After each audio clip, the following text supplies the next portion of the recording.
Bonjour à toutes et à tous et bienvenue dans ce temps de parole sur Quizy FM et sur KTV. Le tout en simultané et en direct, une prouesse technologique que nous envient même les Américains. Samuel, 40 ans de la Sogea, ça se fête. Ils sont venus en parler sur notre plateau. On a Lisa Moreau et Frédéric Guillem, Sam. Tout à fait. Frédéric Guillem, directeur régional adjoint, et Moreau Lisa, directeur régional. Messieurs, bonjour. Bonjour. Bonjour. Et bon anniversaire. Merci. Vous les faites pas Merci. Alors c'est un événement particulier, en effet, 40 ans de la Sogea à Mayotte. C'est toute une histoire, c'est tout un passé, c'est tout un avenir aussi qui est en train de se construire. Alors, vous, Moreau, ça fait longtemps que vous êtes sur place et que vous êtes à la Sogea, vous connaissez parfaitement Mayotte. Qu'est-ce que vous retiendrez de ces 40 ans, même si ça ne fait pas 40 ans que vous êtes à ce poste, mais qu'est-ce que vous retenez de ces dernières années ?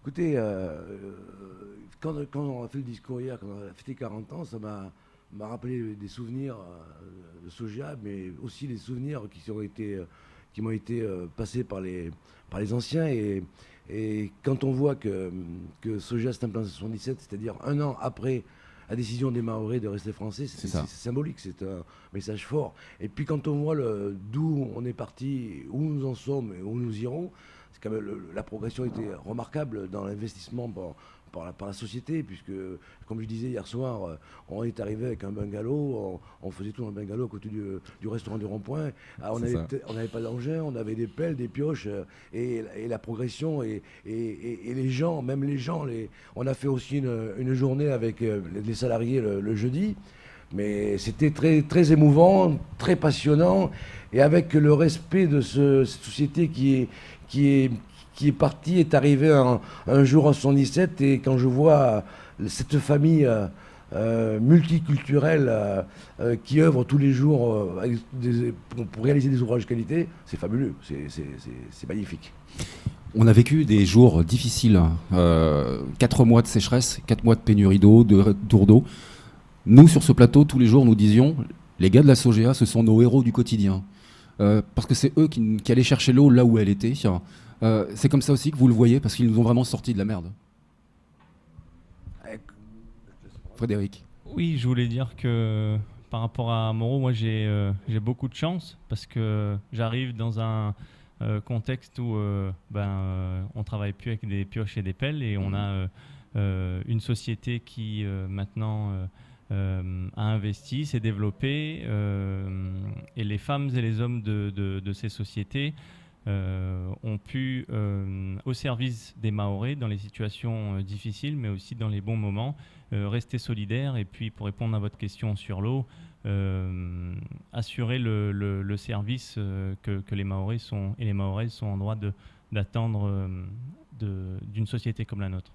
Bon, encore une fois, vous distribuez l'eau, vous n'êtes pas les faiseurs d'eau. Donc quand il y a des problèmes, ce n'est pas de votre responsabilité. Hein. Exactement, on est toujours dépendant de la pluie, puisque à Mayotte, on fonctionne avec 2 retenues collinaires. On a aussi sur Petite Terre une usine de dessalement, mais qui n'est pas suffisante pour alimenter la totalité de l'île. Et quand il pleut pas, on peut pas inventer de l'eau et créer de la pluie, malheureusement. Oui, mais d'accord. on arrive, nous, à optimiser chaque goutte d'eau qui tombe pour faire qu'il n'y ait pas de pénurie et qu'on ne connaisse pas ce qu'on a connu en début d'année. Justement, en parlant d'optimisation de leurs ressources, moi j'aimerais revenir en arrière parce que ça m'intéressait ce que vous disiez tout à l'heure avec votre pelle et votre pioche. On a les photos. Hein. Il y a 40 ans, en termes de distribution d'eau potable, c'était quoi Mayotte ? Comme j'ai dit hier soir, il y a 40 ans, je ne sais pas où on en était, mais nous notre premier contrat d'affermage, c'était en 92, c'était la Sogea, et la première usine de potabilisation, elle a été créée en conceptualisation, c'est l'usine de Mamoudzou, ouais. en 83. Donc vous voyez un peu où on en était à l'époque.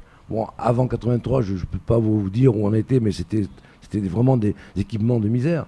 Et on voit quand même qu'aujourd'hui, on a 785 km de réseau, 6 unités de potabilisation, dont l'usine de dessalement sur Petite Terre. Donc il y a eu une forte progression. Pas suffisant, ouais. Mais il y a quand même une sacrée marge de progression. J'essaie de comprendre, je suis assez simple comme garçon. En 83, il n'y avait pas d'eau potable ? Si, il y avait de l'eau potable, mais certainement c'est de l'eau qui devait être gérée par des eaux de surface. Je ne peux pas vous dire en 83, je n'y étais pas, mais pour vous dire que quand même, depuis la première usine de potabilisation de Mamoudzou, il y a eu quand même des équipements qui ont été faits Ouais. D'ailleurs, le geste tout simple d'ouvrir le robinet à la maison, en 83, c'était pas aussi naturel. Ah non. Non, je vous confirme, en 83, on avait tous des citernes. On avait des petites réserves d'eau autonomes, mais l'eau c'était une rareté absolue. Aujourd'hui, on ouvre le robinet et c'est formidable avec de l'eau de qualité en plus.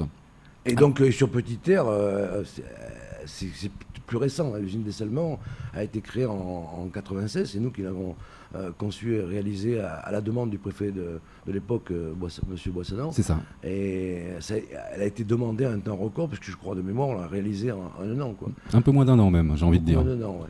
Donc, vous voyez comme les choses évoluent. Et puis, les unités de dessalement, c'est quand même encore un processus qui est beaucoup plus complexe qu'une unité de potabilisation normale. Alors, il y a quelque chose d'extraordinaire à Mayotte, j'ai envie de dire. C'est extrêmement rare dans un département de voir qu'il y a, par exemple, une route qui s'appelle la route ou la descente Sogea. C'est le rôle social, il est là, de l'entreprise à travers le temps. C'est que, on va pas dire c'est la descente Batrolo, alors que c'est le quartier Batrolo. Non, ce sera la descente Sogea. C'est complètement dans les mœurs, ça. C'est la société. Oui, Frédéric. Oui, je pense que vous avez raison. C'est moi ce qui m'a frappé en arrivant il y a 4 mois sur cette belle île. Comme le disait Moreau hier soir, je crois que c'est le seul département d'outre-mer où on a une route baptisée à notre nom, ce qui démontre vraiment l'implantation que Sogea a à Mayotte et ce qu'on représente. On est parfaitement conscient du rôle social que nous avons et nous œuvrons chaque jour pour faire en sorte que dans un contexte de mixité, de parité, nous sommes au plus près des ambitions de nos collaborateurs et nous essayons de les faire évoluer dans un environnement le plus propice possible.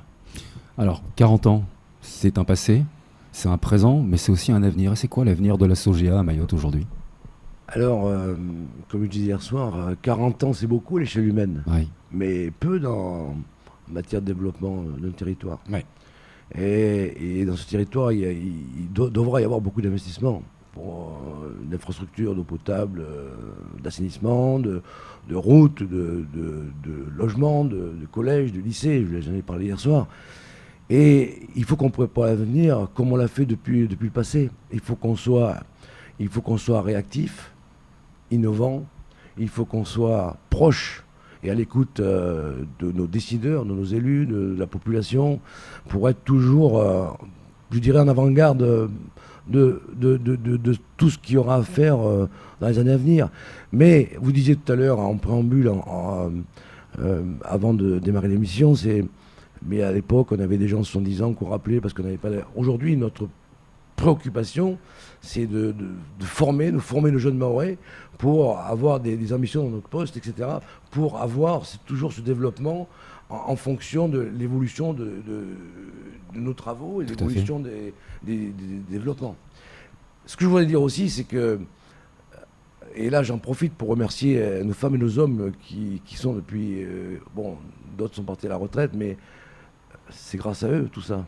C'est toutes nos femmes et nos hommes qui sont sur le terrain, qui sont à des postes de société qui font que Sogea existe, et Sogea aujourd'hui est ce qu'elle est, quoi. Et quand on voit cette culture et cette cohésion, moi je suis à l'émotion, quoi. Alors, vous parliez d'investissement, de développement. Moi, il y a quelque chose qui me fait briller les yeux parce qu'on sait qu'à Mayotte, on vit beaucoup sur la commande publique. Mais on entend aussi parler de plus en plus, et notamment du côté du SIAM, des PPP, les partenariats publics-privés. Et on se dit, avec des sociétés comme Sogea, on pourrait peut-être envisager l'avenir de cette manière. Est-ce que c'est une position que votre société peut envisager pour le développement de Mayotte ? C'est un axe qui est possible et qui est imaginable, et on sera présent. Si dans la mesure où le service de l'État et le SIAM le souhaitent, il y a plusieurs types d'investissements où les privés comme nous pouvons investir aux côtés de l'État, aux côtés du SIAM pour développer ce type d'infrastructure. Mais il y a le PPP, mais il y a aussi les contrats concessifs qui sont aussi, et qui se font en métropole partout, Tout à fait. une solution pour aider le développement aux côtés de nos décideurs et de nos maîtres d'ouvrage. Parce qu'on ne va pas se voiler la face. Alors, on parle de construction, on parle d'eau, de distribution d'eau. Le chantier est énorme encore, même s'il y a eu beaucoup d'efforts et beaucoup de travail de réaliser ces dernières années. Vous parliez de 785 km de réseau, peut-être un peu plus, je ne me souviens plus du chiffre exactement, mais il y a encore beaucoup. On parle d'un chantier à 1 milliard d'euros pour l'assainissement. Vous serez présent avec nous encore ? Ah ben, on sera toujours présent, et pour des années et des décennies à venir, on sera toujours présent. Vous savez, quand je regarde le parcours de Sogea à Mayotte, mais quand je regarde toutes nos sociétés qui sont dans les DOM, elles ont toutes des histoires de demi-siècle. SMTPC, qui est la plus récente, elle a 20 ans de Mayotte. Oui, c'est vrai. Donc nous serons présents et nous serons attentifs, nous saurons nous adapter, et toujours aux côtés des Mahorais pour le développement de Mayotte. Et à vous, avec vos connaissances et vos qualités professionnelles, si vous aviez la baguette magique, si c'est vous qui décidiez qu'est-ce qu'il faut faire et dans quel ordre et comment, vous feriez quoi à l'avenir? Dans quel ordre, c'est-à-dire? On parle d'assainissement, on parle d'amélioration du réseau, on parle de... Qu'est-ce qu'il faudrait faire? Tout est lié, quoi. Tout est lié. La démographie à Mayotte, elle est exponentielle, et il y a tout à faire en même temps, quoi. Si vous faites des collèges, des de construction, il faut de l'assainissement, il faut de l'eau. Oui. Donc tout est à faire en même temps. Mais aujourd'hui, c'est vrai qu'il y a des mises à niveau au niveau de l'assainissement, et dont le SIAM a déjà lancé pas mal de travaux. Mais quand vous faites une construction, il faut de l'eau potable, des logements, il faut de l'eau potable, il faut de l'assainissement. Quand vous faites un collège, pareil. Après, il faut les routes pour accéder à tous ces bâtiments et desservir l'ensemble du territoire mahorais.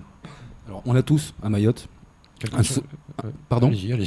on a tous un souvenir d'aller payer sa facture, ouvrir son compteur. On faisait la queue à un moment dans un petit local qui a duré pendant des années. Là, on parle de l'eau, pardon, mais ça, c'est tellement important.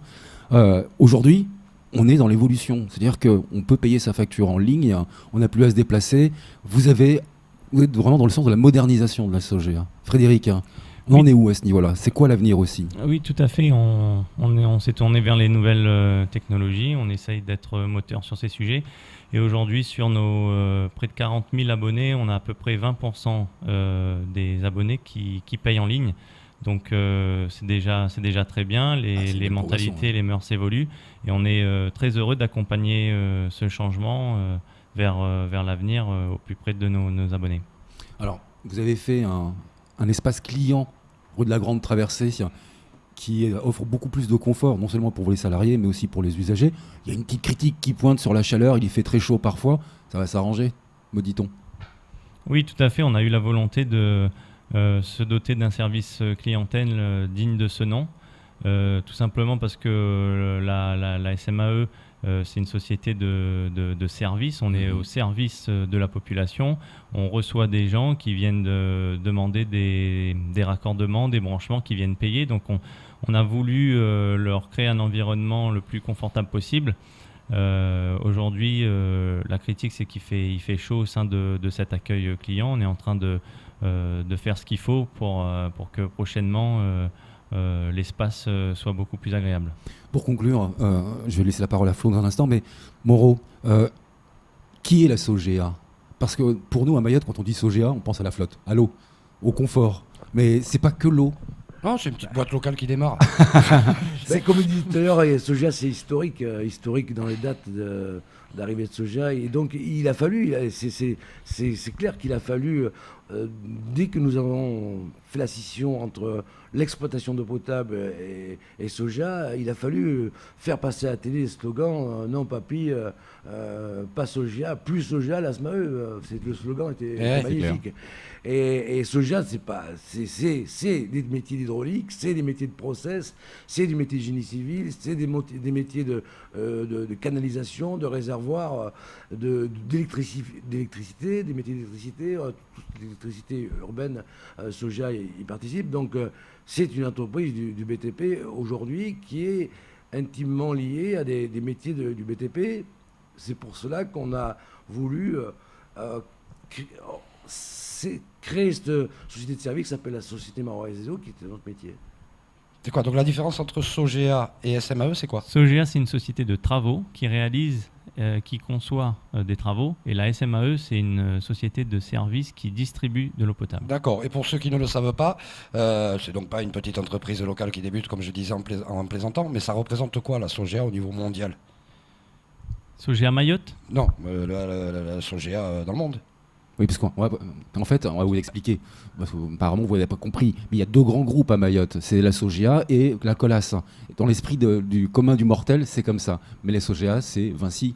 C'est un immense groupe aux côtés de Colas. C'est ça. Oui, c'est un groupe mondial. Bien sûr, on ne cachera pas que Sogea n'est pas Vinci. Bien sûr, Sogea est Vinci, comme SMAE est Vinci, comme SMTPC est Vinci. Mais nous sommes local. Et notre nom, c'est Sogea Mayotte. Et c'est Société Maroise des Eaux et Société Maroise des Travaux Publics et Construction. Voilà. C'est ça votre ADN. C'est notre ADN. Et vous avez eu quoi comme cadeau pour vos 40 ans? Le cadeau qu'on a eu, oui. C'est de voir nos salariés heureux, de voir dans cette population de nos collaboratrices et collaborateurs des jeunes qui arrivent. Et cette famille, on voit, il y a des bas-cocos, il y a des moins jeunes, il y a des jeunes. On voit que tout ça, c'est une famille, quoi. C'est ça mon plus beau cadeau.